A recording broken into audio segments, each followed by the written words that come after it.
Jangan lupa subscribe.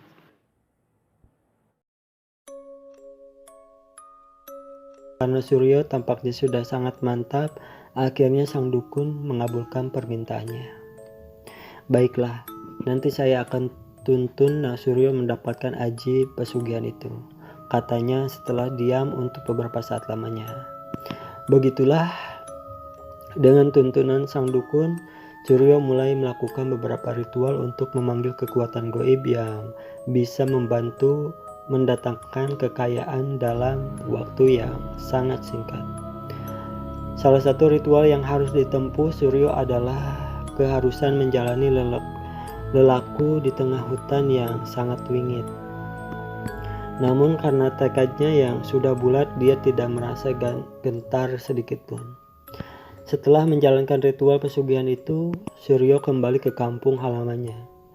Sesampainya di rumah, Suryo mendapatkan kabar buruk. Ayahnya meninggal dunia. Kematian ayahnya yang terkesan wajar disadari Suryo sebagai bentuk tumbal pertama yang telah dipersembahkannya. Hatinya sedih juga, namun segera disingkirkan perasaan itu. Selanjutnya, Suryo menjalani hidup seperti biasa, seolah tidak pernah terjadi apa-apa. Walau sekarang dia sudah memiliki ilmu pesugihan, bukan berarti uang akan datang begitu saja. Dia tetap harus bekerja sebagai jalan untuk mendatangkan kekayaan. Pekerjaan yang dijalani adalah berdagang. Mula-mula dia berdagang bakso keliling. Tapi tidak seperti kebanyakan pedagang bakso lain yang begitu susah mengais rezeki, Suryo sebaliknya. Dagangan yang selalu laris bahkan kemudian berkembang menjadi besar. Jika tadinya berdagang memakai gerobak, kini sudah membuka warung sendiri. Kehidupan Suryo pun berubah menjadi lebih berada. Banyak orang yang kagum dan takjub dengan perkembangan hidup Suryo yang begitu pesat. Dalam waktu relatif tidak lama, Suryo bisa merubah hidupnya sebagai orang kaya. Dia bisa membeli tanah, membangun toko, membangun rumah, membeli perabatan mewah, dan membeli kendaraan. Namun, perubahan hidup Suryo itu bukan tanpa kecurigaan orang-orang di sekitarnya.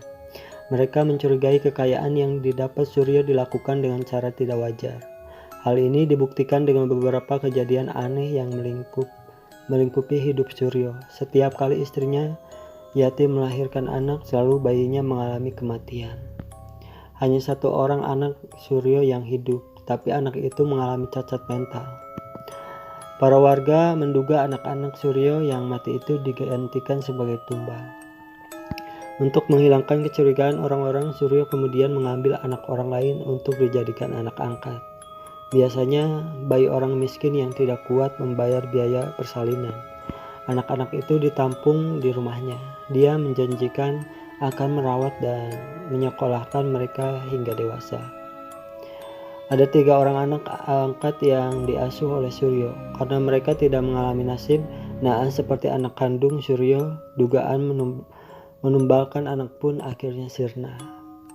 Namun kecurigaan masyarakat tidak hilang. Beberapa dari mereka ada yang memergoki Suryo melarung sesaji di sebuah sungai.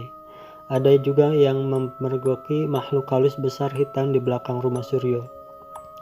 Mereka mengira makhluk halus itu sebagai peliharaan Suryo.